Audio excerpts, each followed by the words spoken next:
débutons dans la vie chrétienne, nous sommes un petit peu comme des bébés, hein, c'est comme dans la vie, et nous avons des hauts, nous avons des bas, nous avons des moments d'incrédulité, nous avons des moments de foi formidables, hein, ça marche, il y a le soleil qui brille parfois, ensuite c'est l'orage qui vient, et puis petit à petit on se rééquilibre, hein, un petit peu, comme les plateaux d'une balance, tantôt en bas, tantôt haut, petit à petit on s'équilibre.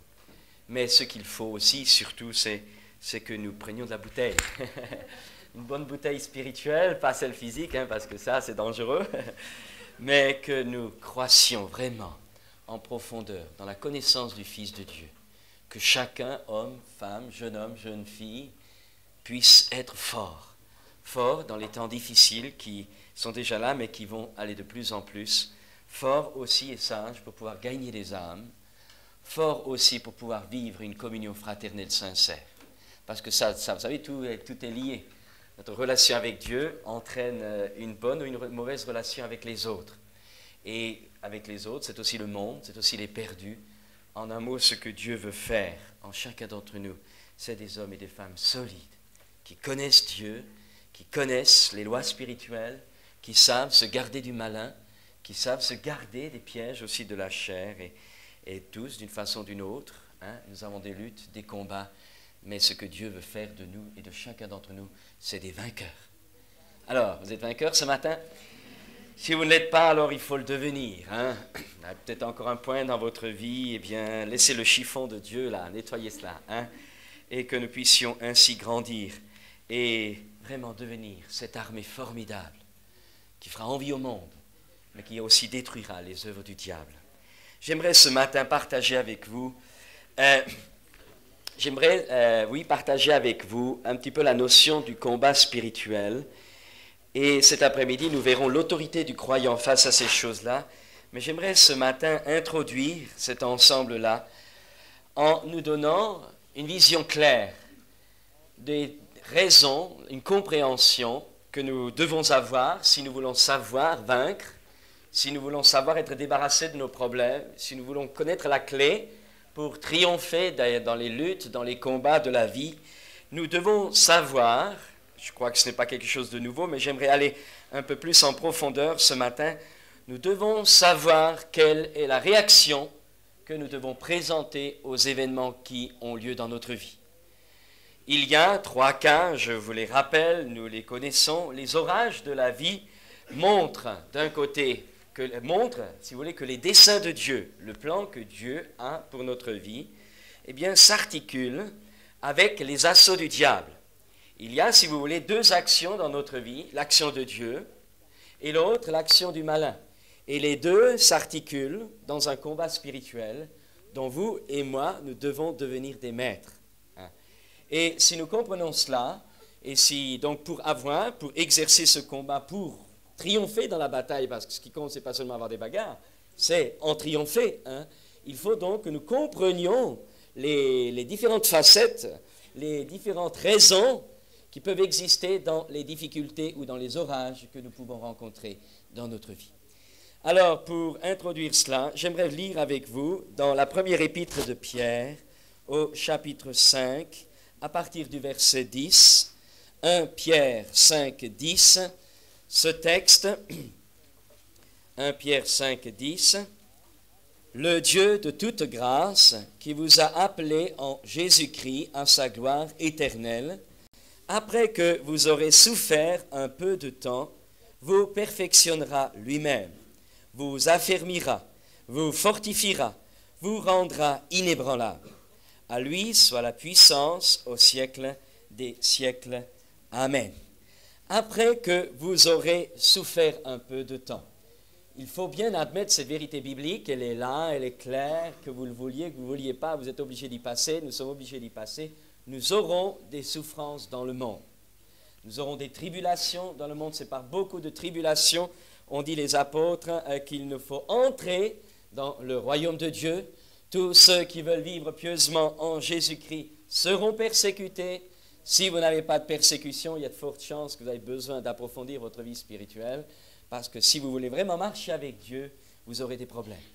Et donc, Tous ceux, et là l'apôtre Pierre dit, après que vous aurez souffert un peu de temps, il faut l'admettre, c'est un postulat, c'est un principe de départ, eh bien Dieu alors, après que vous aurez souffert un peu de temps, un petit peu pour nous secouer comme une cabane, pour que nous perdions un peu toute la poussière de la vie, eh bien Dieu vous perfectionnera lui-même, vous affermira lui-même, vous fortifiera et vous rendra inébranlable.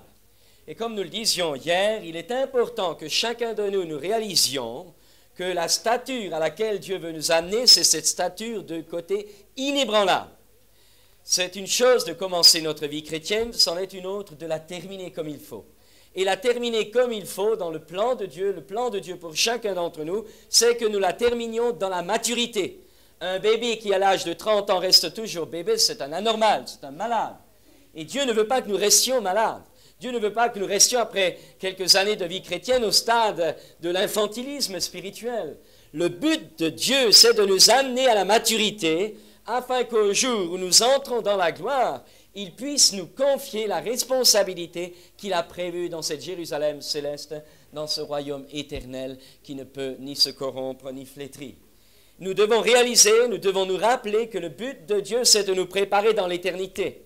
Jésus n'a jamais dit la bénédiction de Dieu, vous allez la voir, vous allez couler des jours heureux, on vous offre un voyage gratuit à Tahiti, etc., sous le soleil.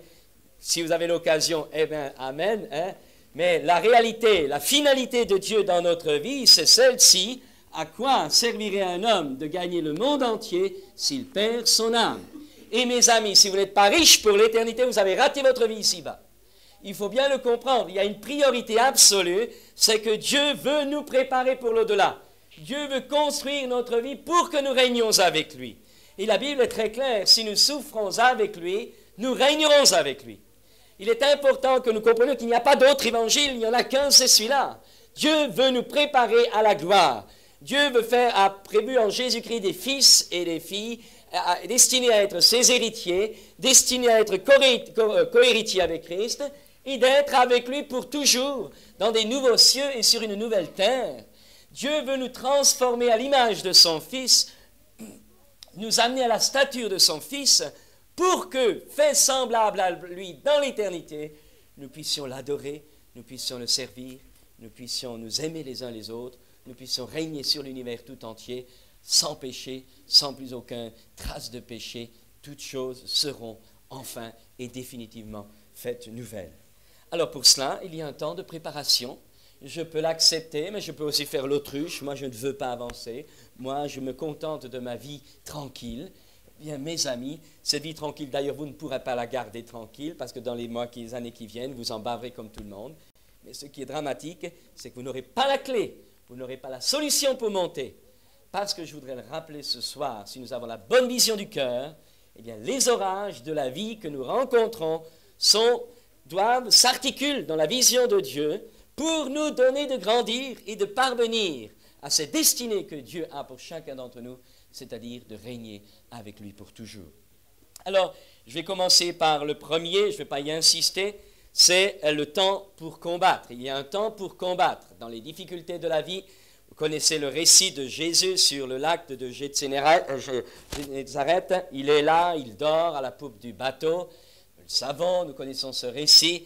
Les disciples, la tempête se lève, les barques sont dispersées, l'eau entre dans la barque et les disciples s'affolent. Ils essayent de vider la barque de l'eau, ils essayent de trouver des solutions par eux-mêmes et puis, à un moment donné, dépassés, ils réveillent le Maître. « Seigneur, ne t'inquiètes-tu pas de ce que nous périssons ?» Et alors, nous avons donc ce récit merveilleux, Jésus qui se lève, qui ordonne au vent de se taire, qui ordonne à la mer de se calmer. Un grand calme s'installe, c'est la stupéfaction, on dirait même plus que la stupéfaction, les disciples tombent à terre. Tu es véritablement le Fils de Dieu. Quel est celui-ci à qui obéissent même le vent et la mer? Nous avons là, en contraste avec Jésus sur la croix, qui ne résiste pas, qui ne dit rien, qui prie pour ceux qui l'accusent, qui prie pour ceux qui le crucifient, qui prie pour les malfaiteurs, nous avons là Jésus qui réagit. Et nous voyons dans la vie de Jésus que tantôt il laisse passer, tantôt il accepte sur lui les difficultés, il ne bronche pas, semblable à une brebis muette, devant ceux qui l'attendent, il n'ouvre pas la bouche, il s'en remet à celui qui juge justement, il ne se défend pas, il ne défend pas sa cause, il ne plaide pas sa cause, il la laisse à Dieu, parce que là, il y a un travail en profondeur qui se fait dans sa vie, mais des fois, Jésus réagit. Jésus réagit dans le temple, quand il y a ces vendeurs qui falsifient le plan et l'enseignement de Dieu à Jérusalem, lorsque vous savez qu'à Jérusalem, les gens se déplaçaient des régions environnantes 3 fois par année pour apporter des sacrifices, eh bien, pour éviter de conduire les animaux depuis leur lieu d'habitation, eh bien, ils achetaient les animaux sur place. Et bien sûr, tout argent entraîne des convoitises, et les vendeurs du temple étaient aussi des usuriers et des gens qui mettaient beaucoup d'argent dans leur poche, en utilisant ces lois religieuses pour s'enrichir. Et alors, il nous a dit que Jésus entra un jour dans le temple et il a balayé la chose. Il n'a pas accepté. Il a dit, vous avez fait de la maison de mon père une caverne de voleurs. Et on voit parfois Jésus qui réagit face aux hommes, Jésus qui réagit face aux événements. À un moment donné, il est là, il n'a plus d'argent pour payer les péages. Qu'est-ce qu'il fait? Il ne se met pas à pleurer, j'ai plus d'argent, je ne veux plus m'en sortir, etc. Il réagit positivement, il envoie Pierre pêcher un poisson et il trouve un stataire.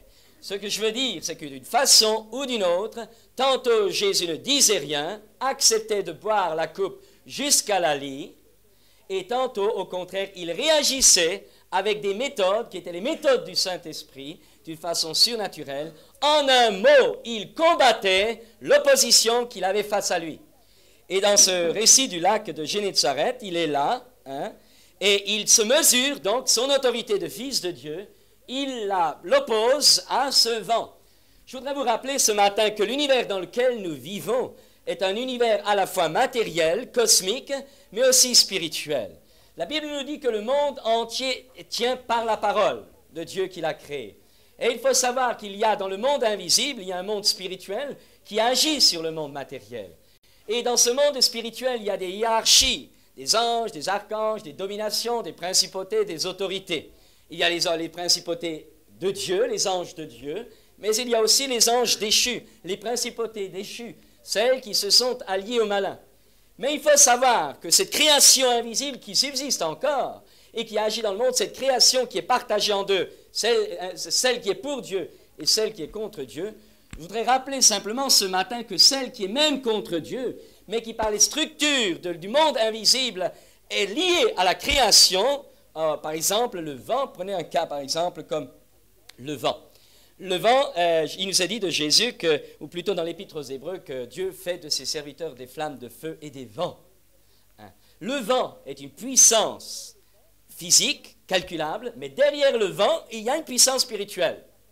Et il existe ces puissances parfois spirituelles déchues, sont obligées d'obéir aux lois de la création que Dieu a établies dans ce monde. Mais ces puissances, dès qu'on leur donne un accès, c'est ce qui vous explique quand les gens pratiquent l'occultisme, quand les gens pratiquent certaines méthodes ou certaines recherches de guérison, par exemple paramédicale ou autre, eh bien ces éléments, ces autorités, ces puissances qui agissent dans l'univers, trouvent alors une occasion de déborder le cadre dans lequel Dieu les tient liés, et à ce moment-là, elles commencent à influencer. Ce que je veux dire par là, c'est qu'il existe un monde invisible, celui volontairement qui est au service de Dieu, mais il existe un monde invisible déchu qui est obligé de se soumettre à Dieu en ce qui concerne le contexte et la viabilité de la création, mais que de temps en temps, quand l'accès est là, quand le diable est là, quand les assauts du diable se font, ou quand les hommes donnent accès, eh bien ces éléments, ces puissances utilisent la sphère d'activité que Dieu leur a donnée au départ de la création pour agir contre les hommes. C'est pour cette raison que Jésus va s'adresser au vent comme à une personne. Au travers du vent, il y a bien sûr la matière, mais il y a une puissance, il y a un élément, il y a une domination. Et Christ, la parole qui tient le monde dans sa main, a sous son autorité toutes les puissances.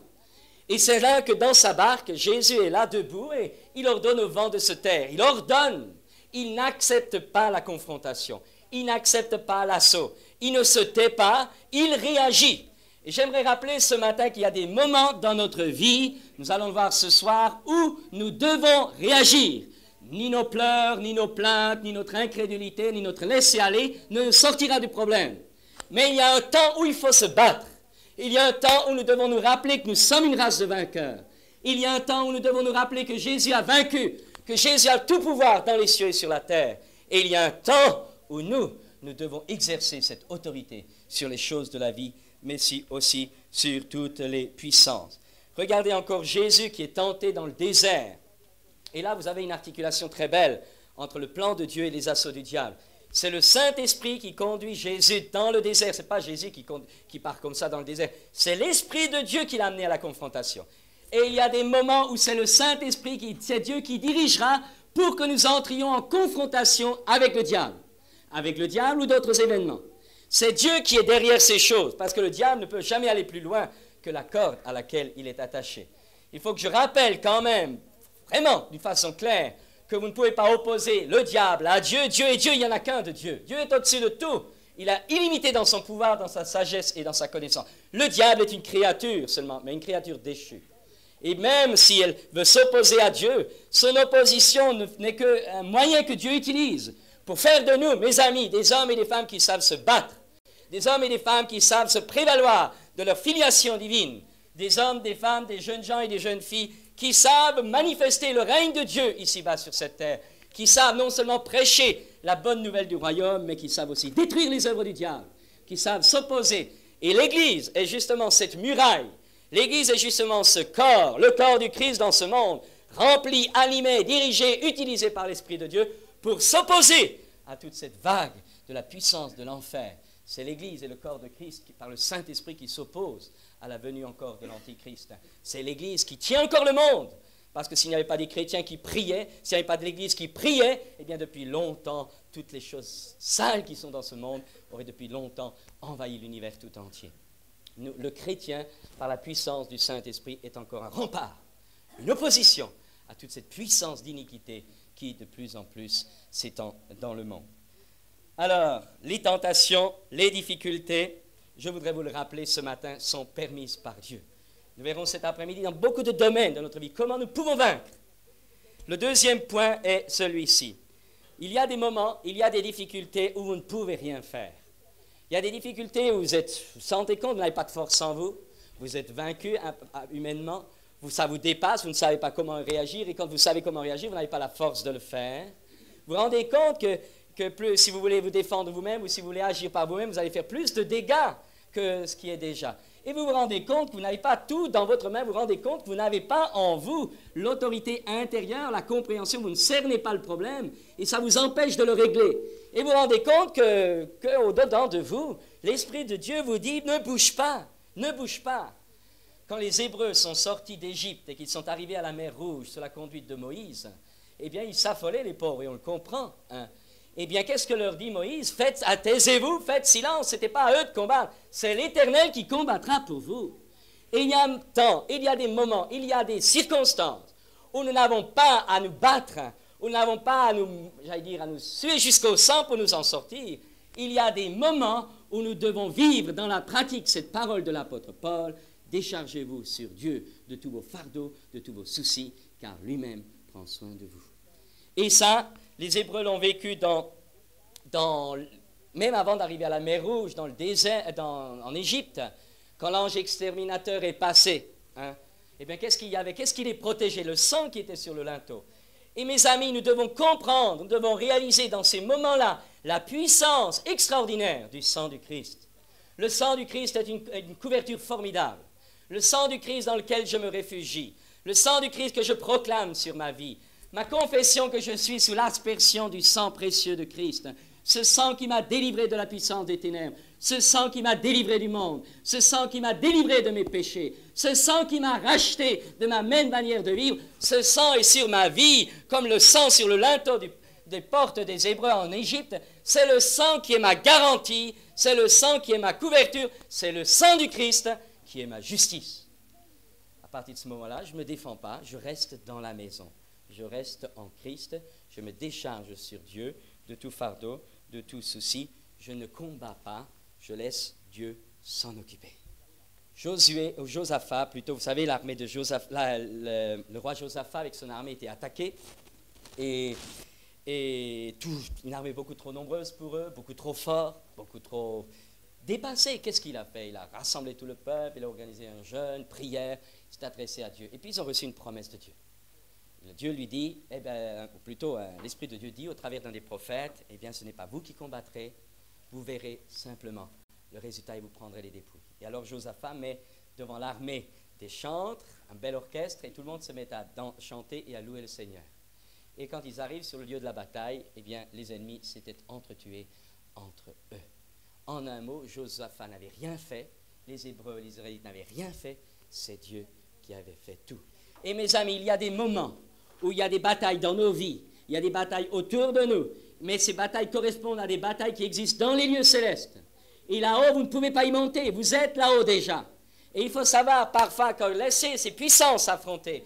Il faut parfois laisser les anges de Dieu agir, laisser la puissance de l'Esprit agir. Il faut parfois vous réfugier, vous placer, ne pas vous laisser démarquer du sang précieux du Christ qui est sur votre vie. Et c'est là que vous devez dire, je suis plus que vainqueur par le sang de Jésus mon Sauveur. Et c'est là que vous louez, c'est là que vous adorez, c'est là que vous confessez de vos lèvres, c'est là que vous publiez que le sang vous a racheté de toute la puissance de l'enfer. Vous dites, je m'écris, loué soit l'Éternel, et je suis délivré de mes ennemis. C'est une position, c'est une clé. Si vous utilisez cette clé alors qu'il vous faut combattre, vous ratez le coche. Si vous combattez alors qu'il faut vous tenir en silence, vous ratez le coche. D'où nous avons besoin d'être en communion avec Dieu. Nous avons besoin de connaître la direction du Saint-Esprit. Nous avons besoin d'être ouverts à la voix du Saint-Esprit. Nous avons besoin de méditer la parole, parce que la parole animée par l'Esprit devient pour nous le guide dont nous aurons besoin dans ces circonstances-là. Et puis, peut-être encore, on pourrait encore dire, vous savez, souvent, dans cette notion du sang ou de ne pas bouger, souvent, on a des problèmes de confrontation. Je vais prendre un problème, par exemple, Saül et David. David avait des problèmes monstres avec son beau-père Saül, parce que Saül ne voulait pas que David lui succède. Et Saül, en plus de ça, avait perdu l'onction qui était sur sa vie et avait même tué des sacrificateurs. En un mot, c'était la débâcle spirituelle incroyable. Incroyable pour un homme qui avait été loin, et vous avez la descente vertigineuse, affolante, triste. Et puis à un moment donné, bien sûr, c'est la guerre, Saül combat essaye d'attraper David, etc.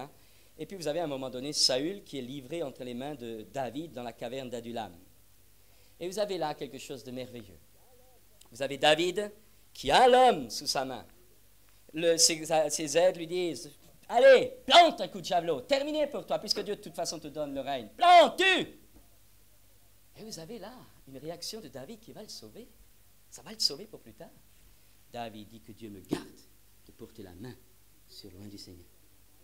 Que Dieu l'enlève sur un champ de bataille, c'est ce qui s'est fait. Qu'il meure d'une mort physique, mais que Dieu me garde de porter la main sur quelqu'un qui avait l'onction sur sa vie. Il n'a pas bougé. Pourtant, l'autre, c'était son adversaire. Il n'a pas bougé. Il n'a pas fait quelque chose pour nuire. Ça lui a donné de l'assurance plus tard. Et même quand plus tard, il va commettre son adultère avec Bathsheba, lorsque plus tard, il va commettre le meurtre d'Uri, lorsque plus tard, donc, il va cacher même cette transgression, essayer de l'étouffer dans sa conscience, et bien, lorsque Nathan vient le trouver et dit tuer cet homme-là, lorsqu'il tombe à terre, c'est un homme quand même qui est valable, et bien, plus tard, il recevra le témoignage, j'ai trouvé David, homme selon mon cœur. Mes amis, il y a des moments, il y a des temps, il y a des secondes parfois dans notre vie qui jouent pour toute notre éternité. Et le choix que je peux faire peut entraîner une défaite.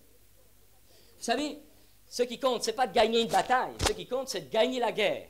Et parfois, peut-être dans nos affrontements, ou des affrontements avec quelqu'un qui nous en veut, eh bien, parfois l'individu, quand vous vous taisez, quand vous laissez faire, il a l'impression de gagner la bataille. Si vous êtes charnel, vous dites, ça y est, j'aurais dû me défendre, j'aurais dû lui dire ce que je pense, etc. En réalité, vous êtes en train, spirituellement, apparemment, humainement, vous êtes en train de perdre une bataille, mais spirituellement, vous êtes en train de gagner la guerre. Il y a des moments où il faut laisser faire Dieu. Le sang, la puissance extraordinaire du sang de Jésus. Ne trouvez pas que de temps en temps, il faut quand même laisser Dieu faire quelque chose. Nous on fait tout à la place de Dieu. Laissez un peu de temps en temps Dieu vous défendre. Laissez Dieu prendre les choses en main. Laissez Dieu articuler les assauts des uns, les assauts de la puissance de l'enfer. Laissez Dieu utiliser ces choses. Pourquoi faire? Pour faire de vous un homme, pour faire de vous une femme capable de régner et de juger les anges un jour. Le troisième point, Bien sûr, c'est les orages qu'il faut traverser. Ça, vous pouvez prier, vous pouvez commander, vous pouvez lutter. Rien ne bouge. Vous y passez, vous allez boire la coupe jusqu'à la lie. Regardez un exemple très simple. Jésus dans le jardin de Gethsémani. La coupe, elle est là. Hein, Dieu lui montre. Là, il a claire révélation, c'est l'heure maintenant. Et toute sa nature se hérisse. Toute sa piété se hérisse. La crainte de ce qu'il y a. Il touche là, dans ces moments, il touche notre humanité de perversion et de rébellion. Père, s'il était possible, c'est un cri qui jaillit dans le jardin de Gethsémani. Il est là, son âme est en agonie, il est écartelé face à ce qui vient, son désir de s'en sortir. Non pas ce que je veux, mais ce que toi tu veux, il va boire la coupe jusqu'à la lie. Un jour, il dira à ses disciples, pouvez-vous boire la coupe que je vais boire? Mes amis, pouvez-vous boire? Acceptez-vous de boire? Pas de dire, Seigneur, délivre-moi, Seigneur, tu ne m'aimes pas parce que tu me laisses supporter des souffrances. Mais non, vous supportez des souffrances parce que Dieu vous aime. Ça, c'est une folie pour un être humain normal. Mais c'est la puissance de Dieu pour votre formation, si vous acceptez cette vision dans votre vie. Si ce matin vous êtes découragé, si ce matin vous êtes pressé, je rappelle que Jésus a été écrasé dans le jardin de Gethsémani, eh bien je vous rappelle, si vous êtes ça, ne dites pas, vous avez essayé de lutter, vous avez bataillé, vous avez proclamé le sang, vous êtes réfugié, puis c'est là comme un manteau de plomb sur votre vie, vous ne savez pas quoi faire, etc. Alors je vous donne un bon conseil, avalez, endurez, supportez patiemment l'épreuve, parce que après que vous aurez souffert un peu de temps, Dieu vous perfectionnera lui-même, vous affermira, vous fortifiera, vous rendra inébranlable. Comment voulez-vous devenir inébranlable si dans l'exercice et dans la formation, vous quittez le chantier? Comment pouvez-vous devenir fort? Vous avez vu vous savez, dans le temps, j'avais envie d'être un Apollon, alors je faisais des haltères. Hein. Je me suis arrêté parce que je vu que j'y arriverais jamais. Hein. Alors, mais les haltères, et puis ils ont des biceps comme ça, des pectoraux. Regardez là, les concours de beauté masculine. Des exercices. À force de lever les haltères, petit à petit, ça gonfle. Il faut faire des exercices. C'est l'exercice qui gonfle. Mais si vous êtes quelqu'un comme moi qui, au bout de 2 séances, se dit « Oh, c'est trop fatigant, je m'en vais », vous n'aurez jamais de biceps. Mes amis, l'exercice spirituel, c'est ce que Dieu veut nous faire pratiquer.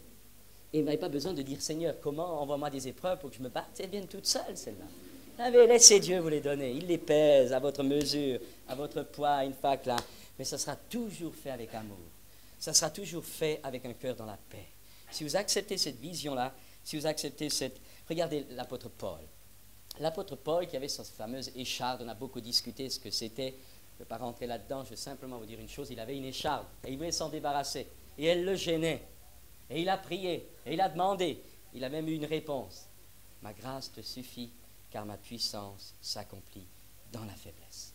Nous vivons une période de publicité incroyable. C'est le chrétien surhomme, le chrétien tout azimut, le chrétien qui est riche, le chrétien qui est fort, le chrétien qui chasse des démons, le chrétien qui n'a aucun problème de maladie, le chrétien en un bref, le chrétien Goldorak. Ouais, regardez, toujours la solution au dernier moment, toujours. C'est vrai. Va me dire comment je l'ai vu. Hein. Vous le direz un jour. Mais c'est pas le chrétien.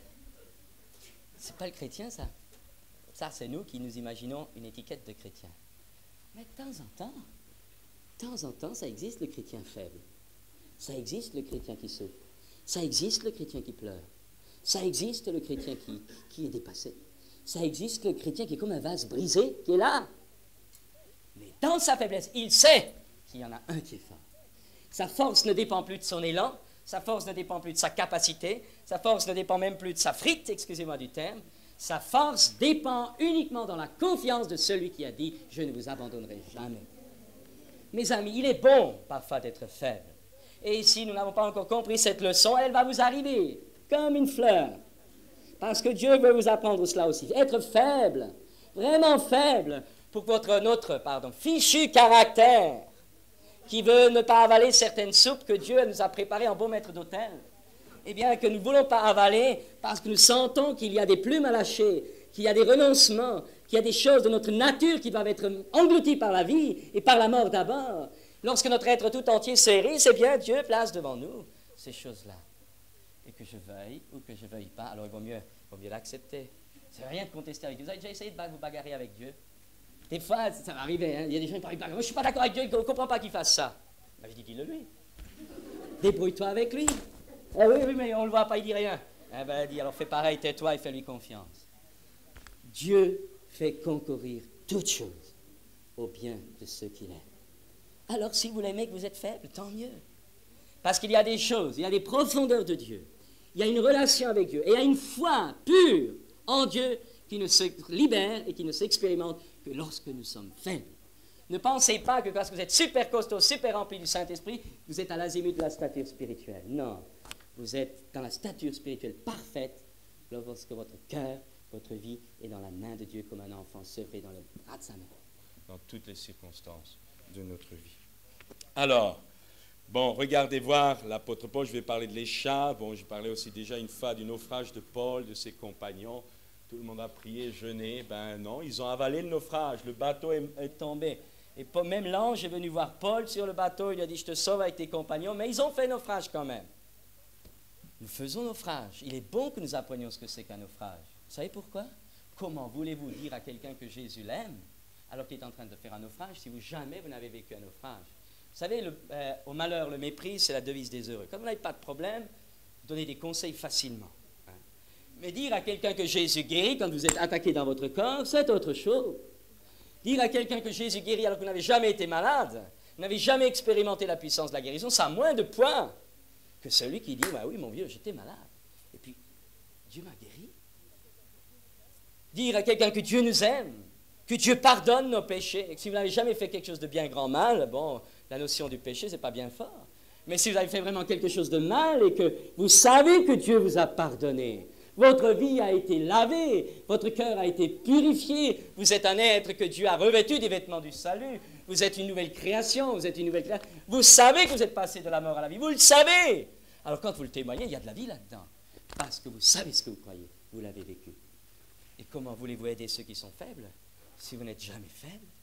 Ce que le monde a besoin, ce n'est pas des super costauds qui sont insensibles ou qui ne comprennent pas le problème des autres. Ce que Dieu veut, c'est que nous soyons des hommes et des femmes sensibles, qui savent souffrir avec ceux qui souffrent, qui savent pleurer avec ceux qui pleurent, qui savent se réjouir aussi avec ceux qui se réjouissent, parce qu'ils y sont passés. Voulez-vous accepter ça? Il y a des personnes qui croient que Jésus donnera le bonheur. Allez, tu reçois la Cadillac en or, tu sais, celle que tu attends depuis ton enfance. Hein.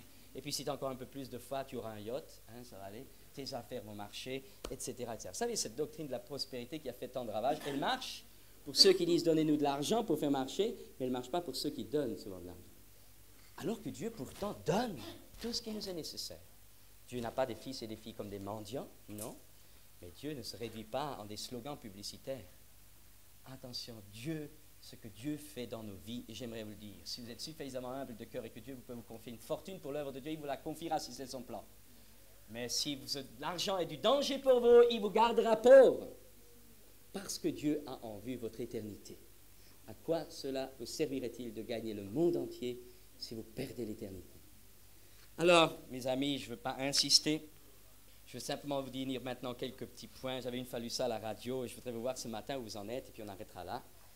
Ce travail, ce dernier point de Dieu, soit rester sous le sang, soit en un mot, avaler la couleur, eh bien, ça s'appelle mourir à soi-même. Alors, je vais vous donner de voir ce matin où vous en êtes, parce que de temps en temps, c'est bon de faire la température de notre âme. Alors, je vais vous dire un peu. Vous allez répondre chacun pour vous-même. Premier point, quand on vous oublie, quand on vous néglige, qu'on ne tient aucun compte de vous, etc., etc., je répète, quand on vous oublie, quand on vous néglige, quand on ne tient aucun compte de vous, et alors que vous n'êtes pas blessé, que vous ne souffrez pas par l'insulte ni par l'oubli dans lequel on vous laisse, mais que votre cœur est heureux d'avoir été digne de souffrir pour Christ, alors vous êtes mort à vous-même, c'est terrain. Je répète, quand on vous oublie, quand on vous néglige, qu'on ne tient aucun compte de vous, comment réagissez-vous? Vous êtes mort ou vous êtes fichtrement vivant? Alors j'aimerais vous dire qu'aussi longtemps que vous réagirez, vous en baverez. Alors, pour raccourcir le problème, arrêtez. vous serez libérés. Il y a des gens qui sont susceptibles au possible. Et ils ne comprennent pas que tout le monde, toujours, tout le monde, oh oui, m'en veut, on m'aime pas, on me critique, ceci et cela. Parce qu'ils ont un problème en eux, ils ne sont pas morts, ces gens-là. Mais insulter un cadavre, qu'est-ce qu'il va vous dire? Rien. Mais oui, c'est normal. Or, la Bible nous dit qu'on est mort. Alors, est-ce qu'on est mort ou est-ce qu'on est vivant? Ben oui. Alors, si vous avez des problèmes, si ça tourne autour de vous, hein, si ça revient à vous, battre contre, hein, se battre, mais non. Avaler, pourquoi?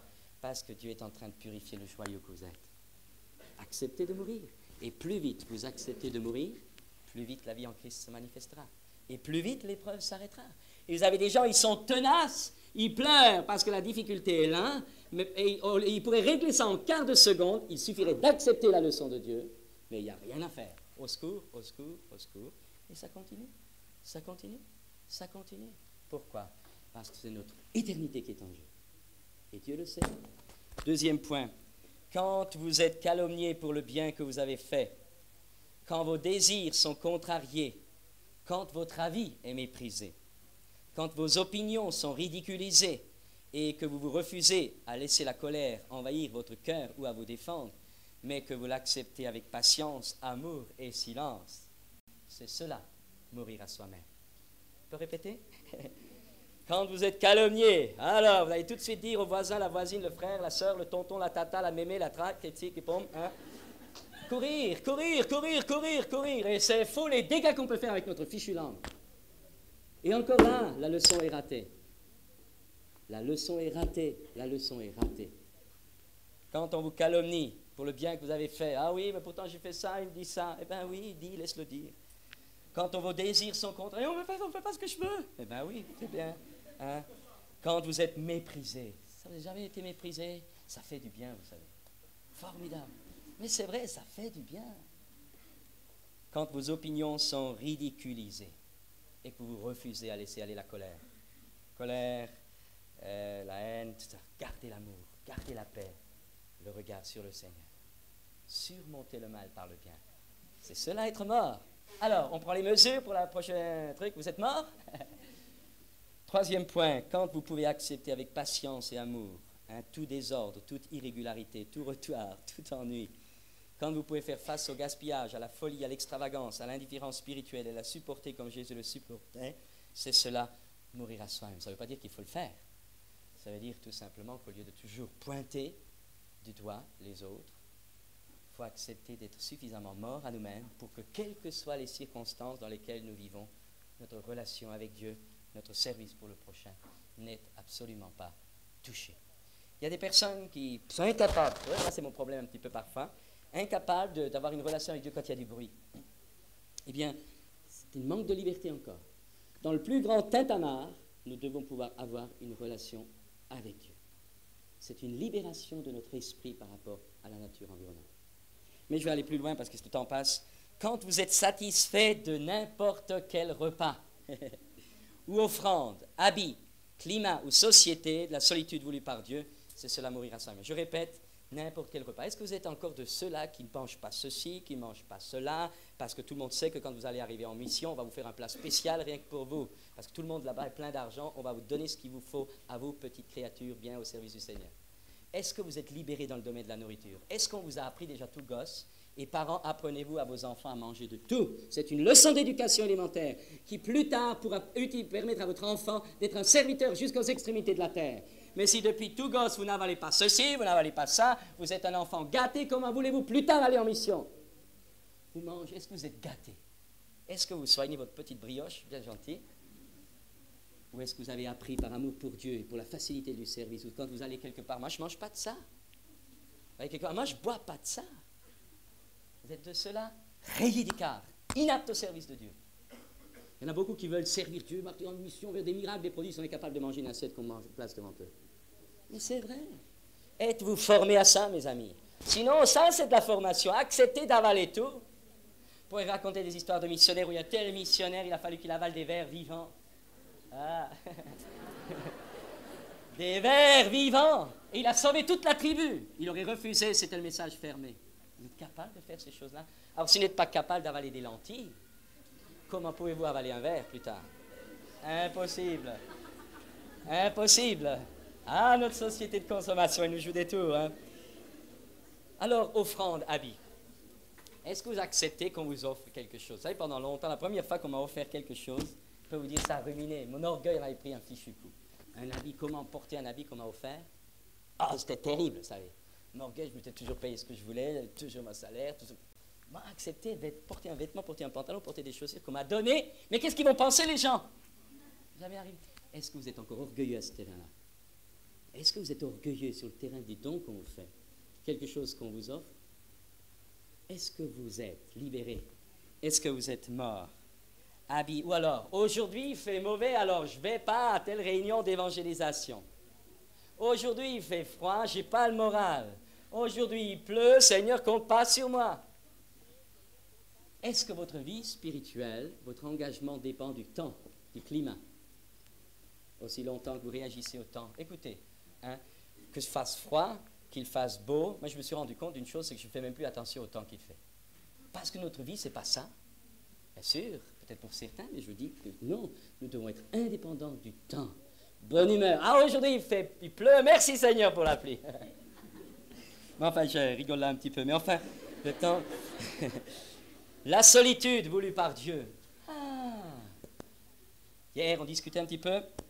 Chrétiens qui pensent, c'est vrai, qu'il faut qu'on ait des contacts, etc. C'est vrai, c'est juste, il faut nous aimer les uns les autres, tout à fait juste. Mais est-ce que vous avez toujours besoin encore qu'on vous aime, toujours besoin qu'on vous entoure? Est-ce que vous avez appris parfois à être seul? Personne ne prend soin de vous, personne ne vous téléphone, personne ne vous visite, personne ne vous accueille, tout le monde, on vous dit, vous êtes rentré ce matin dans l'église, personne ne vous a dit bonjour, vous êtes dans le truc, ces chrétiens-là, c'est pas de la vraie, moi je change d'église, hein, enfin bref. Difficulté à être seul. Cherchez pas. Docteur Truchel vous donne le diagnostic. Vous avez besoin de mourir. Besoin de mourir à vous-même. Parce que votre marche avec Dieu ne dépend pas des frères et des sœurs. Parce que si le monde entier est contre vous, vous avez Christ avec vous. Et parce que vous avez Christ avec vous, vous allez créer un rayonnement. Mes amis, et ça c'est une leçon qu'il faut acter. Je ne dis pas ça d'une façon péjorative. Hein. Je ne dis pas ça d'une façon négative. Si vous êtes encore sensible à l'affection qu'on doit vous porter, vous allez encore souffrir. Et Dieu va vous permettre à un moment donné d'être seul, terriblement seul. Vous allez vous sentir abandonné.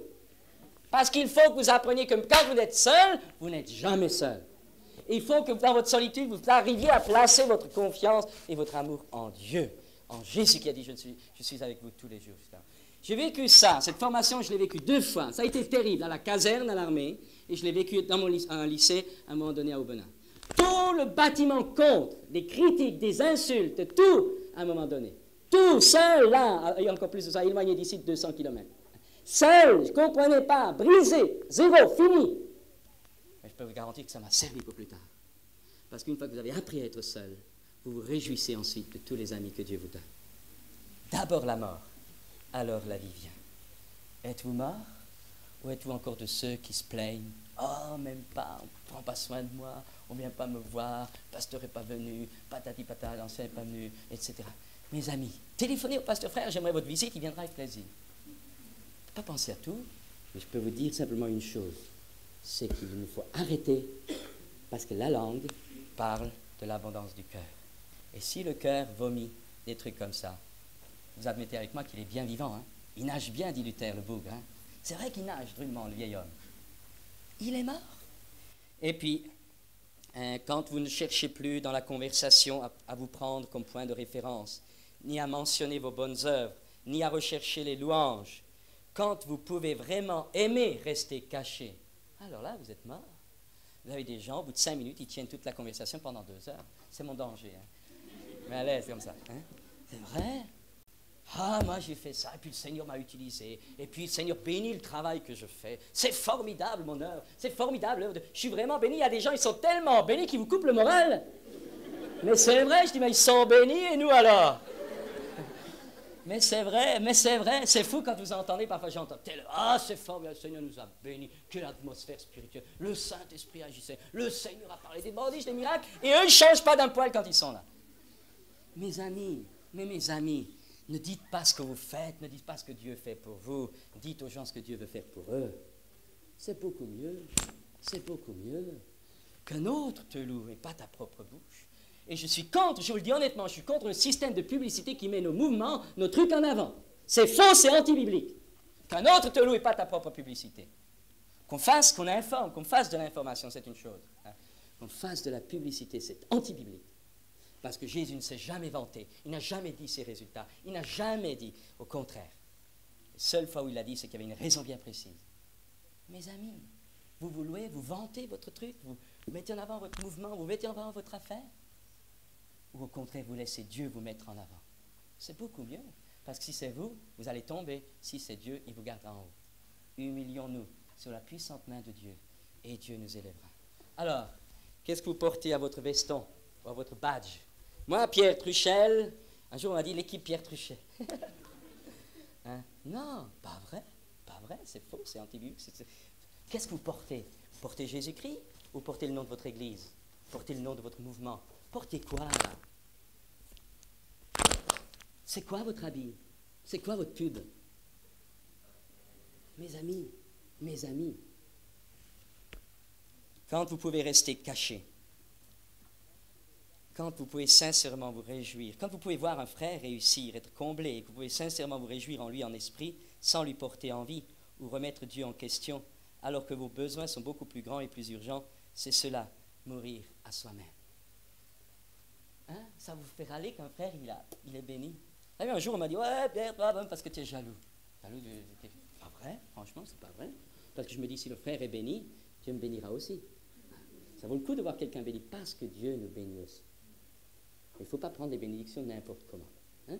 Alors donc, c'est cela, quand vous pouvez voir un frère réussir, être comblé, et vous pouvez sincèrement vous réjouir avec lui en esprit, sans lui porter envie, ou remettre Dieu en question, alors que vos besoins sont beaucoup plus grands et plus urgents, c'est cela, mourir à moi-même. Et dans ma vie, au début de ma conversion, vous savez, j'avais des frères dans notre mouvement chrétien, j'ai vu des gens ailleurs foncer très vite après leur conversion, prêcher très facilement, avaient des réussites, montaient, et moi à côté, j'étais là, je disais, mais ils se développent tous, il n'y a que toi qui reste gringalet.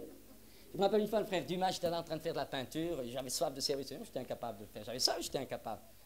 Alors, j'ai dit, bonjour frère Dumas, ça va? Il me dit, moi ça va, c'est toi qui vas pas. Ah, je dis, pourquoi? Il dit, tu ne devrais pas être là, tu devrais déjà être sur la route, en train de faire le colporteur. Je ne pouvais pas, je ne sentais pas, je ne pouvais pas, je n'étais pas capable. J'ai eu des gens se sentir capables au départ. Mais maintenant, là où ils sont 100 fois plus en arrière. Mes amis, ce que je veux dire par là, c'est qu'il ne faut pas regarder les autres, leur réussite apparente. Là, il y a des gens, ils montent, comme le cèdre du Liban. Montent, mais quand ils éclatent, tout le monde en supporte les conséquences. Mais ayez foi en Dieu, tenez vos regards sur Dieu, marchez avec Dieu, et Dieu vous élèvera au temps convenable. Et si Dieu veut que vous restiez obscurs, eh bien, tant mieux. Ça fait mal, mais c'est pour mon bien, parce que si je n'ai pas ma récompense là, je l'aurai dans la gloire. Et qu'est-ce que vous diriez si, arrivé là-haut, Saint-Pierre nous accueille et dit, toi, Pierre Truchel, eh bien, tu vas faire, je ne sais pas moi, tu vas prendre la pompe à bicyclette, tu vas remonter toutes les roues des chrétiens de l'éternité. Tandis que vous allez arriver, vous allez balayer la salle, vous arrivez, écoutez ma soeur, écoute mon frère, tu as vraiment été fidèle jusqu'au bout, eh bien, c'est toi qui vas prendre le volant. Alors moi, Pierre Truchel, j'en prendrai un coup. Comment? Mais moi, on a dirigé cette église. Il dira, tais-toi, à la pompe. Mes amis, mais c'est ça. Qu'est-ce qui vaut le coup? Gagner là ou gagner pour l'éternité? Et j'aimerais rappeler ce soir qu'aucun de nos services ne sera oublié. Dieu n'est pas injuste pour oublier le bien qu'on a fait. Et Dieu utilise à tous, selon votre niveau, selon votre fidélité, Dieu vous donnera la récompense. Ça vaut le coup. Alors que celui qui balaye bien, que celui qui cherche les personnes âgées avec sa voiture conduise bien, que celui qui fait des travaux fait bien. Tous, mes amis, nous aurons la récompense. Ça vaut le coup. Alors, qu'importe que le frère soit béni, parce que s'il est vraiment béni de Dieu, il ne va pas s'enfler d'orgueil. Celui qui est béni, qui semble d'orgueil, il y a quelque chose qui manque dans son cœur. Mais s'il est vraiment béni, il va partager sa bénédiction avec moi parce qu'il m'aime. Alors, ça vaut le coup. Le frère qui hérite un héritage de 100 millions, je me dis, il m'aime bien, il va au moment donné un. Alors, ça vaut quand même. Et puis, le frère est béni, l'église à laquelle il appartient est bénie. Parce que le frère sera en bénédiction. Ou la sœur. Hein. Alors, quand vous pouvez recevoir une réprimande ou un reproche d'un inférieur, quand vous pouvez vous soumettre aussi bien intérieurement qu'extérieurement, sans que la rébellion ou le ressentiment ne monte en vous, c'est cela, mourir à soi-même. Est-ce que vous acceptez des reproches? Hein? Ou au contraire, attention les yeux. Il y a des chrétiens qui sont incapables de recevoir une observation. Incapables. C'est fou. Des gens gentils, au possible. Vous dites simplement, sœur, parlez un petit peu moins, ou frère, parle un peu moins fort. Ouh! Voisin de palier. Ou dans la famille. Vous savez, dans les familles, c'est terrible quand il y a des problèmes dans les familles. Pourquoi? Incapable de s'expliquer. Et je parle de la famille spirituelle aussi, famille spirituelle. Est-ce que vous acceptez qu'un frère ou une sœur vienne vous dire, écoute, moi, je ne suis pas d'accord, tu as fait un truc, moi, je ne trouve pas ça juste. Écoute, il y a quelque chose qui ne va pas. Ah, de quoi tu te mêles? De ta vie privée? Non, mais dis donc. Non, mais oh, de quoi tu te parles, hein? Moi, il y a que je n'admets ça que du pasteur. Mais si le pasteur se pointe, attention! Mais non, mes amis, je veux dire par là, peut-être que le frère devrait d'abord enlever, ou la sœur devrait d'abord enlever la poutre de son œil, tout à fait d'accord. Mais ce qui compte, ce n'est pas ce que lui dit, ce qui compte, c'est comment nous réagissons. Est-ce que vous réagissez en tant que cadavre, ou est-ce que vous réagissez en tant qu'homme ou femme bien vivant? Alors il faut mourir. Vous savez, dans les monastères, vous savez, les cours, les préaux, on tourne. Vous connaissez, certainement, je crois que c'était les trappistes, ils se tournaient dans la cour, ils avaient deux groupes, ils se rencontraient. Alors, chaque fois qu'ils se rencontraient, frère, il faut mourir. Frère, il faut mourir. Ben oui, il faut mourir, mes amis. Il faut mourir. Alors, êtes-vous déjà mort? Je voudrais vous rappeler, je m'arrête là, parce que sinon, en cette fin de temps, j'aimerais vous le rappeler, en cette fin de temps, l'Esprit de Dieu nous amène à la croix. Et c'est là où il y a l'autel. Et là où l'autel est accepté, c'est là que le feu de Dieu descend. Sommes-nous prêts? Acceptons-nous? Dieu nous aidera. Allez, parce qu'une fois que nous aurons souffert un peu de temps, il nous affermira, il nous fortifiera, inébranlable. À lui en soit toute la gloire. Amen. Prions maintenant un instant. Seigneur, nous te bénissons et nous te rendons grâce. Seigneur, parce qu'en réalité, c'est vrai, ce verset résume tout. Tu fais concourir toutes choses au bien de ceux qui aiment Dieu. Et nous voulons ce matin te dire encore merci. Merci pour les leçons que tu nous donnes au travers de l'adversité.